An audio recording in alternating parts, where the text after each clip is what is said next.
दोस्तों जय हिंद। आज हम बात करने वाले हैं कुछ अंतर्राष्ट्रीय सम्मेलन, ठीक है, जो इम्पोर्टेंट है और पूछता रहता है। ठीक है, अगर आप देख रहे हो करंट में से जुड़ा हुआ तो ज़रूर पढ़ना है ना। थोड़ा थोड़ा अखबार या न्यूज़ जहाँ से भी जानकारी मिले पढ़ते रहना है। इसके साथ साथ मैंने बार बार कहा है कि करंट अफेयर्स की बुक ज़रूर लेना है। ठीक है, चलो आगे बढ़ते हैं। जैसे यहाँ पे देख पा रहे होगे आप, संघाई सहयोग संगठन SCO कहाँ हुआ है? अभी पाकिस्तान में हुआ है ना। ब्रिक्स ये कहाँ पे हुआ? अभी हाल में प्रधानमंत्री गए थे कहाँ पे? रसिया कजान में, वहाँ पे हुआ। G20 भारत मंडपम 2024 नहीं हुआ है, 2020 में, सॉरी 2023 में कहाँ हुआ है? तो अपने भारत में हुआ है, नई दिल्ली में, है ना, भारत मंडपम। एक बार ज़रूर हम भारत मंडपम दिखाएंगे आपको। ठीक है, चलो आगे बढ़ते हैं।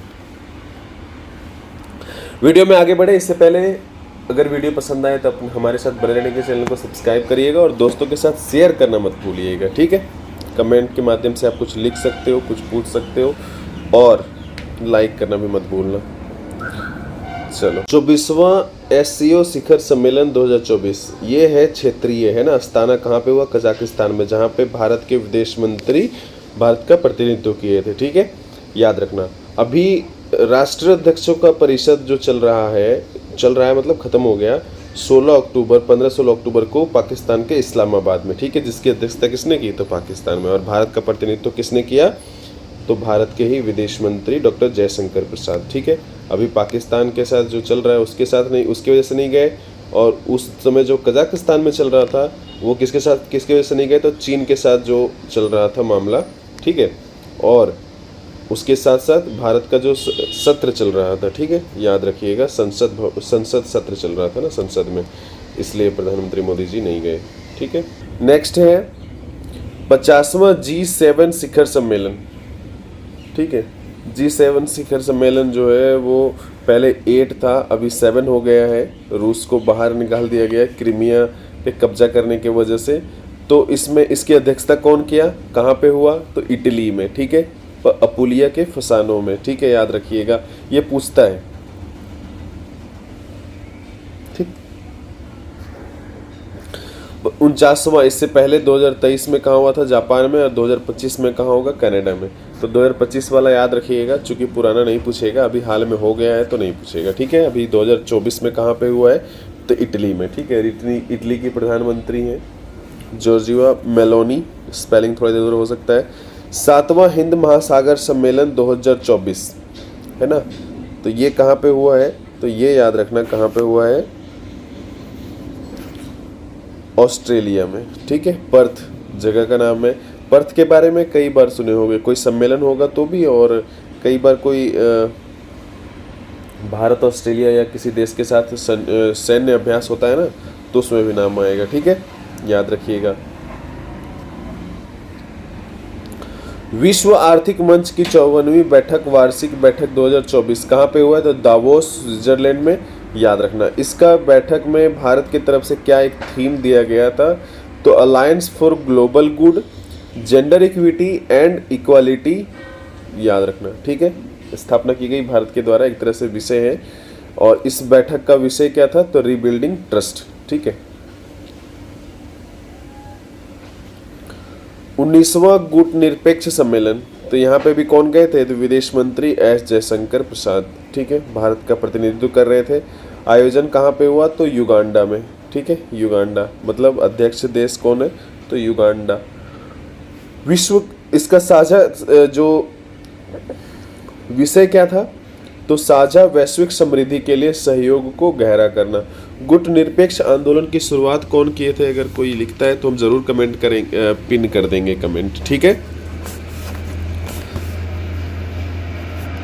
संयुक्त राष्ट्र का 28वां जलवायु परिवर्तन सम्मेलन, COP 28। ठीक है, 28 वर्ष हो गया इसलिए ऐसा लिखते हैं। तो ये कहाँ पे हुआ है? तो आयोजन हुआ है 2023 में संयुक्त अरब अमीरात में। ठीक है, याद रखिएगा।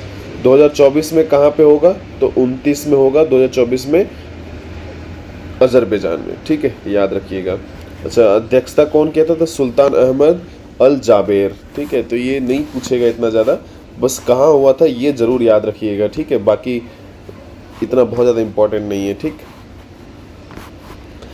तीसरा विश्व हिंदू परिषद, ठीक है। तीसरा इसलिए क्योंकि पहली बार कब हुआ तो 2014 में नई दिल्ली में, दूसरी बार कब हुआ तो अमेरिका में, ठीक है, 2014, फिर 18 और अभी 23 में हुआ, ठीक है। शिकागो याद रखिएगा, पहला कहाँ दिल्ली में, दूसरा कहाँ शिकागो में। ये पूछा जा सकता है कहाँ कैसे हुआ, क्योंकि ये भारत का है ना।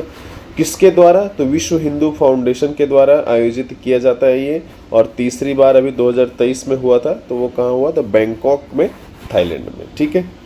विश्व स्वास्थ्य शिखर सम्मेलन कहाँ पे हुआ तो जर्मनी की राजधानी बर्लिन में, और जर्मनी के भी चांसलर भारत आए थे, ठीक है। मुख्य विषय क्या था इसका तो वैश्विक स्वास्थ्य कार्रवाई के लिए एक निर्णायक वर्ष, ठीक है। जिसका थीम दिया होगा ना तो थीम से भी थोड़ा सा याद रखिएगा, ठीक है। 43वां आसियान शिखर सम्मेलन 2023 है ना। आसियान के बारे में हम बात करते रहते हैं जब भी इस देश के बारे में कोई भी देश आता है बीच बीच में, जैसे वियतनाम हो, लाओस हो या फिलीपींस, ये सब जो भी है आता है जब भी, तो हम ज़रूर बात करते हैं ना। तो 43वें आसियान शिखर सम्मेलन 2023 है ना। अभी ये तो पुराना हो गया, फिर भी देख लेते हैं थोड़ा सा, ये कहाँ पे हुआ है तो जकार्ता में, लेकिन अभी 24वां हो गया है ना, 24वां, ठीक है।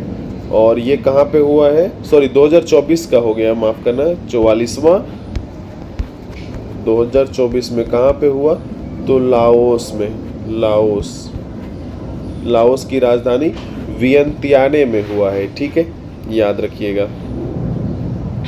अभी थोड़ा सा करंट से जुड़ा हुआ कुछ पढ़ लेते हैं फटाफट। एक्चुअली क्या हुआ है, आकाशवाणी के रंग भवन नई दिल्ली में, ठीक है, कहाँ पे आकाशवाणी के रंग भवन नई दिल्ली में नए मोर्चों की खोज में भारतीय अंतरिक्ष यात्रा, ठीक है, नए मोर्चों की खोज में भारतीय अंतरिक्ष यात्रा एक विषय समझ लो आप इसको। सरदार पटेल स्मारक अभियान 2024 क्या मनाया जा रहा है तो आकाशवाणी के रंग भवन नई दिल्ली में क्या मनाया जा रहा है, सरदार पटेल स्मारक व्याख्यान 2024, क्योंकि 31 अक्टूबर आ रहा है ना, और राष्ट्रीय एकता दिवस हम मनाते हैं इनके जन्मदिन को, तो उसी पे एक आयोजन हुआ है जिसका थीम क्या है एक तरह से, तो थीम है नए मोर्चों की खोज में भारतीय अंतरिक्ष यात्रा, ठीक है। तो इसरो संगठन के प्रमुख कौन है, एस सोमनाथ। उन्होंने क्या कहा है कि भारत जो है अंतरिक्ष में हम 2% विश्व में योगदान देते हैं। अगले 10 वर्षों में 2030 तक हम चाहते हैं कि 10% योगदान किसका हो, अपने देश भारत का हो, ठीक है। तो फटाफट हम पढ़ते हैं क्या हुआ है। सरदार पटेल स्मारक व्याख्यान 2024 में सोमनाथ ने कहा, डॉक्टर सोमनाथ जो अपने इसरो के प्रमुख हैं, ने कहा वर्तमान में वैश्विक अंतरिक्ष अर्थव्यवस्था में भारत का योगदान कितना है, सिर्फ 2% है, और देश इसे बढ़ाना चाहता है, ठीक है। इसके बारे में आगे पढ़ते हैं। अंतरिक्ष क्षेत्र के स्वदेशीकरण की प्रगति के बारे में बात करते हुए डॉक्टर सोमनाथ ने कहा, क्या कहा है तो डॉक्टर सोमनाथ ने कहा है भारत आयात पर अपनी निर्भरता कम करने की दिशा में काम कर रहा है। भारत के आगामी अंतरिक्ष मिशनों के बारे में बात करते हुए सोमनाथ ने कहा इसरो आने वाले 10 वर्षों में अपना मानव रहित मिशन गगनयान, तो गगनयान के बारे में पूछा जा सकता है, याद रखिएगा इसका लक्ष्य कब है तो 2026, ठीक है। इसके पहले रोबोट भेजा जाएगा, रोबोट जिसका नाम क्या है व्योम मित्र, ठीक है, व्योम मित्र ये रोबोट है, ठीक है। मानव मिशन के लिए मानव रहित मिशन भेजा जाएगा पहले, और उसका नाम क्या है व्योम मित्र, ठीक है। तो गगनयान लॉन्च करने की योजना बना रहा है। उन्होंने कहा कि भारत उपग्रहों को उनकी इच्छित कक्षा में ले जाने के लिए अपने घरेलू थ्रस्टर्स का परीक्षण करेगा। इसके बाद ये अभी प्रसार भारती का आयोजन चल रहा था, है ना, हम शुरुआत में बात किए थे।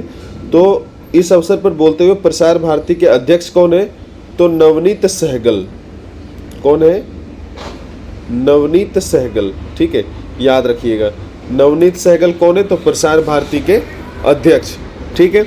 और प्रसार भारती के सीईओ कौन है तो गौरव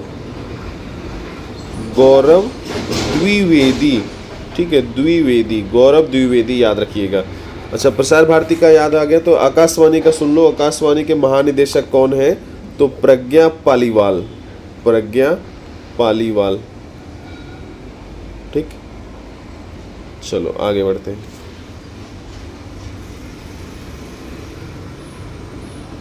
राष्ट्रपति द्रौपदी मुर्मू भी यहाँ पे गई थी, कहाँ पे, तो जो नई दिल्ली में कार्यक्रम हो रहा है, कौन सा कार्यक्रम हो रहा है, तो याद रखिएगा कौन सा, सरदार पटेल स्मारक व्याख्यान 2024 हो रहा है। और इसका थीम क्या, नए मोर्चों की खोज में भारतीय अंतरिक्ष यात्रा। ठीक है, तो यहाँ पे कौन गई हैं, तो अपने राष्ट्रपति द्रौपदी मुर्मू क्या बोल रही हैं, सुन लेते हैं थोड़ा उनको भी। राष्ट्रपति द्रौपदी मुर्मू ने भारत के अंतरिक्ष कार्यक्रम को नई ऊंचाइयों पर ले जाने में भारतीय अंतरिक्ष अनुसंधान संगठन इसरो के योजना की सराहना की है।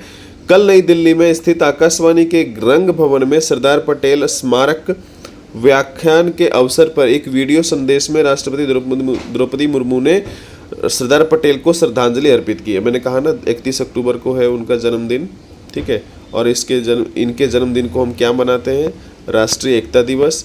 और इनकी एक जो मूर्ति बनाई गई है कहाँ पे, तो नर्मदा नदी के तट पर सरदार सरोवर बांध पर, है ना, के करीब। तो उनकी ऊंचाई कितनी है, स्टेचू ऑफ यूनिटी, है ना, याद रखना, ठीक है, लौह पुरुष बोलते हैं। आगे पढ़ते हैं। राष्ट्रपति ने इस बात पर प्रकाश डाला कि सरदार पटेल स्वतंत्रता के बाद विभिन्न रियासतों को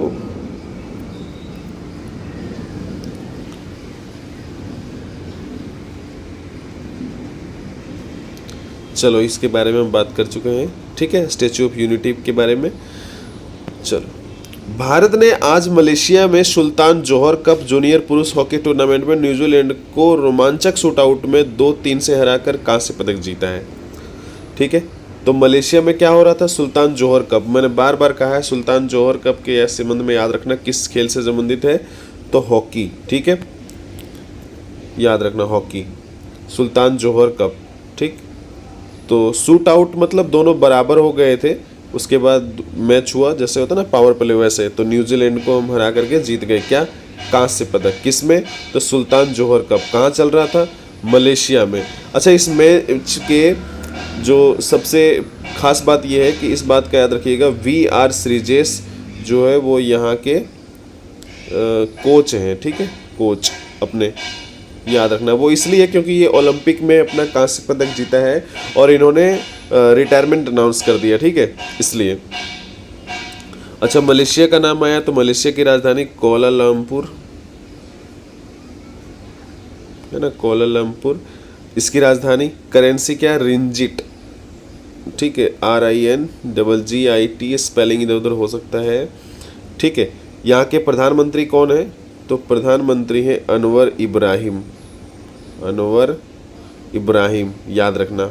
अच्छा, अपने हाई कमिश्नर यहाँ पे कौन है, तो वो भी याद रखना BN रेड्डी। इसके पहले भी हम बात कर चुके हैं, BN रेड्डी हमेशा रहते हैं रेड्डी। ठीक है, कहाँ पे, मलेशिया में। केंद्रीय गृह मंत्री अमित शाह, गृह मंत्री और सहकारिता मंत्रालय भी इन्हीं के पास है। केंद्रीय गृह मंत्री अमित शाह आज पश्चिम बंगाल में भारत बांग्लादेश सीमा पर पेट्रापोल में, पेट्रापोल एक जगह है, कहाँ पे, तो 24 परगना, उत्तर 24 परगना जिला पश्चिम बंगाल का एक जगह है पेट्रापोल। लैंड पोर्ट पर एक नवनिर्मित यात्री टर्मिनल भवन और मैत्री द्वार, मैत्री द्वार इसलिए कहा जा रहा है क्योंकि मैत्री एक्सप्रेस चलता है। ठीक है, याद रखना। तो मैत्री द्वार, कार्गो गेट, कार्गो मतलब जहां से सामान ले जाया लाया जाएगा वो द्वार। ठीक है, याद रखना, मैत्री द्वार। और टर्मिनल भवन कौन सा, पेट्रोपोल पर। ठीक है, पेट्रोपोल कहाँ है, तो पश्चिम बंगाल के उत्तर परगना में। ठीक है, उत्तर परगना, याद रखना, उत्तर 24 परगना, माफ करना, उत्तर 24 परगना। ये किसको किसको जोड़ेगा, तो बांग्लादेश के बेनापोल और पेट्रापोल, बंगाल का अपना मतलब भारत देश का। ठीक है, तो याद रखिएगा ये क्या है जो। ठीक है, कौन उद्घाटन किया है, तो केंद्रीय गृह मंत्री सहकारिता मंत्री अमित शाह। ठीक है, ऐसे प्रश्न पूछता है कौन उद्घाटन किया है। ठीक है, इसके साथ साथ 2026 में भी इलेक्शन होना है, कहाँ पे, पश्चिम बंगाल में। लोकसभा सीटों की संख्या की बात करें तो 42 है ना, सबसे अधिक सीटों वाले राज्यों में से एक है। 294 विधानसभा सीटों की संख्या है और मुख्यमंत्री सभी को पता होगा। राज्यपाल के बारे में बात करें, है ना, तो मुख्यमंत्री कौन है, ममता बनर्जी, है ना, ममता बनर्जी। और गवर्नर कौन है, तो CB आनंद बोस। ठीक है, CB आनंद बोस। प्रधानमंत्री नरेंद्र मोदी उनके स्पेनिश समकक्ष, एक्चुअली क्या है, स्पेन के राष्ट्रपति अपने भारत आए हैं, ठीक है। पेड्रो सांचेज, कौन है? पेड्रो सांचेज, जिनका नाम क्या है? पेड्रो सांचेज, स्पेनिश समकक्ष पेड्रो सांचेज आज बड़ोदरा में C-295, ये क्या है? सैन्य विमान है जो असेंबल करेगा कहाँ पे? तो वडोदरा में। उसके बारे में पढ़ेंगे हम, अभी फटाफट पढ़ लेते हैं थोड़ा सा पहले। पेड्रो सांचेज कौन है? तो स्पेनिश राष्ट्रपति हैं। वडोदरा में C-295 सैन्य विमान के निर्माण के लिए टाटा एयरक्राफ्ट कॉम्प्लेक्स का संयुक्त रूप से उद्घाटन करेंगे, ठीक है। यहाँ पे असेंबल होगा कहाँ पे? तो टाटा एयरक्राफ्ट कॉम्प्लेक्स, कहाँ पे है ये? तो वडोदरा में। आगे बढ़ते हैं। यह भारत में सैन्य विमानों के लिए एक निजी क्षेत्र की पहली फाइनल असेंबली लाइन होगी। यहाँ पे पहली बार फाइनल असेंबली लाइन होगा किसका? तो सैन्य विमानों के लिए। कौन से देश के, किस देश के सहयोग से बन रहा है या बना है? तो स्पेन, ठीक है, याद रखना। टाटा के अलावा Bharat electronics limited, Bharat dynamics limited जैसी प्रमुख रक्षा सार्वजनिक क्षेत्र की कंपनियां, निजी सूक्ष्म लघु मध्यम उद्यम इस कार्यक्रम में योगदान देंगे। वडोदरा पहुंचने पर दोनों नेता रोड शो करेंगे, ठीक है। आगे देखते हैं। इसके बाद टाटा एयरबस परियोजना मेक इन इंडिया पहल के तहत सैन्य विमानों के लिए एक भारत की पहली निजी क्षेत्र की एरोस्पेस परियोजना है। ये निजी क्षेत्र के लिए है, और टाटा तो निजी क्षेत्र ही है ना, कोई सरकारी कंपनी थोड़ी है, ठीक है। तो यहाँ पे बनना अभी नहीं है, सिर्फ असेंबल होगा, वहाँ से सामान आएगा, यहाँ असेंबल होगा। तो ये एक शुरुआत है, कहीं ना कहीं ये भारत के लिए फ़ायदा ही होगा, ठीक है। उसके बाद यह भारत और स्पेन के बीच बढ़ते रणनीतिक रक्षा संबंधों पर प्रकाश डालती है। अक्टूबर 2022 में प्रधानमंत्री नरेंद्र मोदी ने वडोदरा फाइनल असेंबली लाइन की आधारशिला रखी थी। ये वडोदरा फाइनल असेंबली लाइन जो है, ये इसकी आधारशिला कब रखी गई थी? तो 2022 में, ठीक है। किसके सहयोग से बन रहा है? तो अपने स्पेन के सहयोग से, ठीक है। परियोजना के तहत भारत के लिए उत्पादित किए जाने वाले 56 C-295 सैन्य विमानों में से 40 का निर्माण टाटा एडवांस सिस्टम लिमिटेड द्वारा वडोदरा में किया जाएगा, जबकि 16 विमानों की डिलीवरी स्पेन द्वारा स्थित विमान दिग्गज एयरबेस द्वारा सीधी की जाएगी। यहाँ पे 16 जो है वो आएगा और 40 जो है वो यहीं पे असेंबल होगा, ठीक है। इसके साथ साथ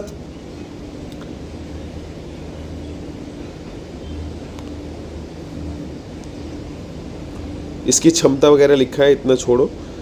इनमें से पहला मेड इन इंडिया विमान सितंबर 2026 तक तैयार होने की उम्मीद है, ठीक है। ये बात थोड़ा सा याद रखना। अच्छा, स्पेन का नाम आया है तो स्पेन के बारे में थोड़ा सा दो शब्द जान लेते हैं। स्पेन की राष्ट्रपति के बारे में अभी बता दिया है ना, क्या नाम है? पेड्रो सांचेज, ठीक है। राजधानी मैड्रिड सबको पता होगा, है ना, बचपन में भी पढ़े थे इसके बारे में, ये याद नहीं रहेगा, भूलेंगे नहीं कभी हम। मैड्रिड, ठीक है, याद रखिएगा। इसकी करेंसी क्या है? तो यूरो, यूरोपियन देश है इसलिए, है ना, ज़्यादातर यूरो ही चलता है वहाँ पे, सारे देशों में यूरोपियन यूरो। इसके बाद दिनेश कुमार पटनायक यहाँ पे अपने राजदूत हैं। कौन है? दिनेश कुमार पटनायक, ठीक है, दिनेश कुमार पटनायक, याद रखिएगा। और यहाँ पे जो संसद है ना, पार्लियामेंट, उसका क्या नाम है? तो कॉर्टेस, ये भी बताया करेंगे आपसे नेक्स्ट टाइम से, ठीक है। कॉर्टेस जनरलेस, कॉर्टेस जनरा, ठीक है, जनरलेस, ठीक, याद रखना, कॉर्टेस जनरलेस। आगे बढ़ते हैं। कुश्ती में भारत के अभिषेक ने अल्बानिया के तिराना में, एक्चुअली कुश्ती का क्या है, 23 अंडर 23 चल रहा है कुश्ती विश्व चैंपियनशिप। कहाँ पे? तो अल्बानिया की राजधानी तिराना में। अल्बानिया एक यूरोपियन कंट्री है, बहुत छोटी सी कंट्री है, ठीक है। तो अल्बानिया के तिराना उसकी राजधानी, और यहाँ की करेंसी क्या है? Lake, Albanian lake, LEK, lake, याद रखना, ठीक। अंडर 23 कुश्ती विश्व चैंपियनशिप 2024 में भारत कांस्य पदक जीता है। उन्होंने कल रात पुरुषों की फ्री स्टाइल 61 किलोग्राम श्रेणी में, ठीक है,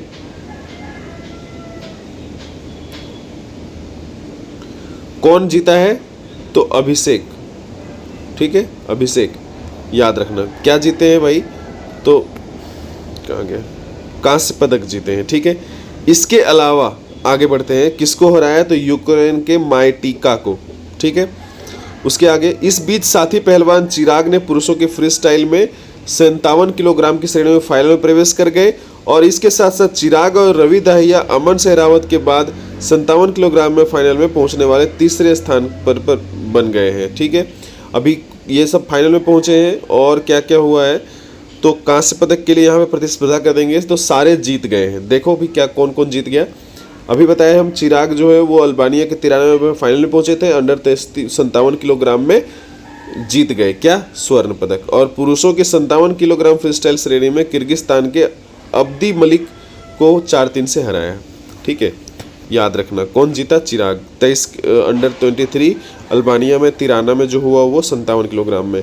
और बाकी जो दो कौन थे तो सुजीत और विकी अपने अपने प्रतिस्पर्धा में 57 किलोग्राम में और इसमें 70 किलोग्राम में जो है वो जीते हैं क्या तो कांस्य पदक। ठीक है, याद रखना। अच्छा, अल्बानिया छोटा सा देश है ना, तो इसके बारे में ज़्यादा कुछ पूछेगा नहीं, आपको बता दिया। तिराना राजधानी, लेक वहाँ की करेंसी अल्बानियन लेक, और राष्ट्रपति कौन है तो बजराम है ना, बिना राम के कुछ हो नहीं सकता, इसलिए छोटा रहे चाहे बड़ा, तो बजराम बेगाज, क्योंकि छोटा सा देश है इसलिए ऐसा याद करने के लिए, बाकी कोई दिक्कत नहीं है। ठीक है, टेबल टेनिस में भारत की यशस्विनी घोरपड़े और कृतिका रॉय ने कल रात इटली में WTT feeder Cagliari 2024 table tennis tournament में महिला युगल खिताब जीता है। महिला युगल खिताब मतलब 2 महिलाओं का है ना, तो जीत गई हैं वो। ठीक है, कौन कौन तो यशस्विनी घोरपड़े और कृतिका रॉय। ठीक है, याद रखिएगा। कहाँ पे हो रहा था ये तो टेबल टेनिस प्रतियोगिता ये जो चल रहा है, क्या नाम है इसका, इटली में WTT फीडर कैग्लियारी 2024। ठीक है, कौन जीता है तो यशस्वी घोरपड़े और कृतिका रॉय। ठीक है, खिताब जीत गई है यहाँ पर।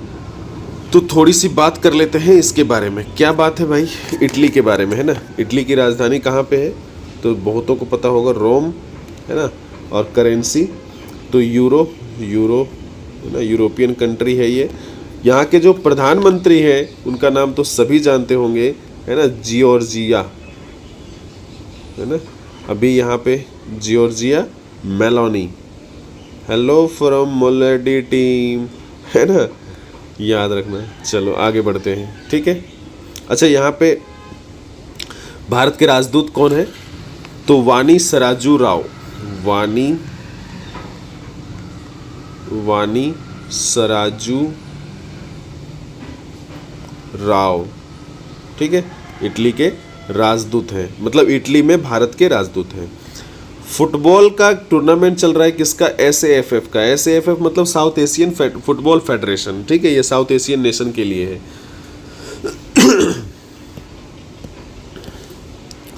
कहाँ पे हो रहा है तो नेपाल की राजधानी काठमांडू में है ना। करेंसी क्या चलता है वहाँ पे, रुपी, पैसा चलता है रुपया ही। ठीक है, नेपाली रुपया, याद रखना। यहाँ के प्रधानमंत्री कौन है तो KP शर्मा ओली, KP शर्मा ओली है ना, याद रखना, KP शर्मा ओली।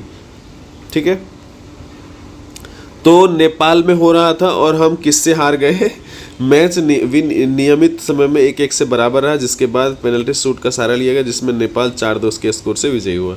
हम खेल रहे थे किसके साथ, नेपाल के साथ, और नेपाल के साथ बराबर मैच खेले और बाद में शूट आउट में हम हार गए। तो हमारी प्रतिस्पर्धा यहाँ पे होती है ख़त्म। अब जीतेगा जो तब ज़रूर बात करेंगे, बाकी तो कहाँ हो रहा है तो याद रखिएगा, SAFF फुटबॉल फेडरेशन जो है वो नेपाल में हो रहा है। प्रधानमंत्री नरेंद्र मोदी ने डिजिटल, एक्चुअली क्या है, प्रधानमंत्री नरेंद्र मोदी 115वां मन की बात कर रहे थे तो कुछ चीज़ बोले हैं तो थोड़ा सा याद रख लेते हैं ना।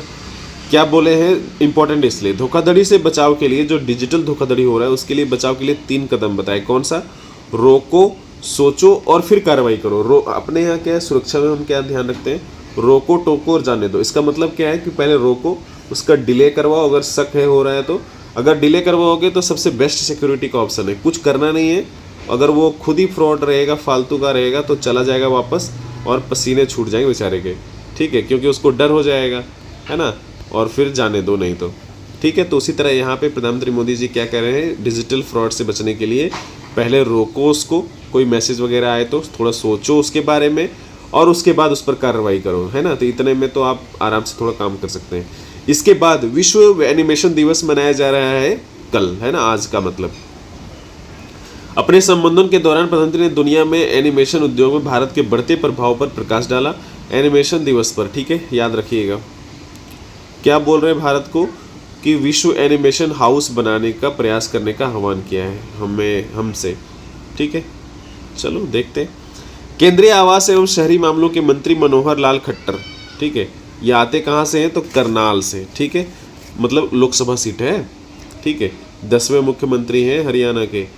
मनोहर लाल खट्टर ने भारत में जल्द ही दुनिया का दूसरा सबसे बड़ा मेट्रो नेटवर्क होगा, ऐसा उन्होंने कहा है। तो पहला किसके पास है भाई? चाइना के पास। दूसरा किसके पास है तो यूएसए के पास।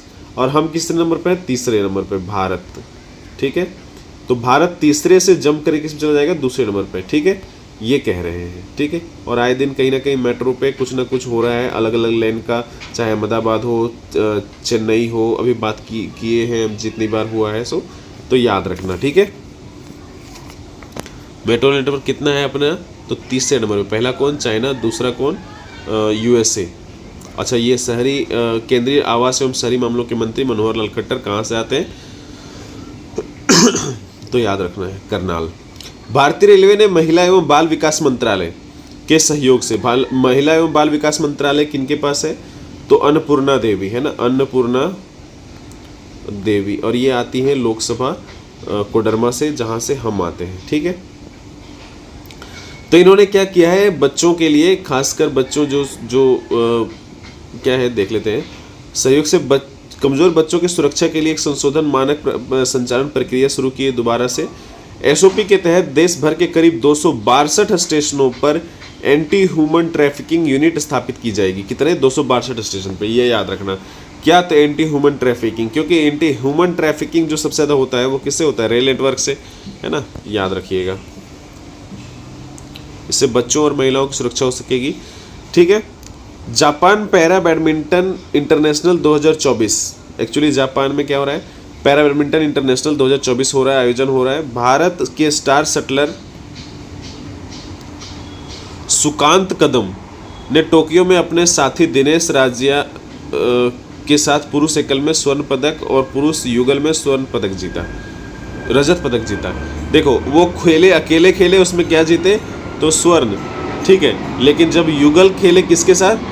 दिनेश के साथ, तो रजत जीते, मतलब गोल्ड नहीं, चांदी जीते, ठीक है, याद रखना। किस में? तो पैरा बैडमिंटन इंटरनेशनल कहाँ पे हो रहा है? जापान में, ठीक है, याद रखना।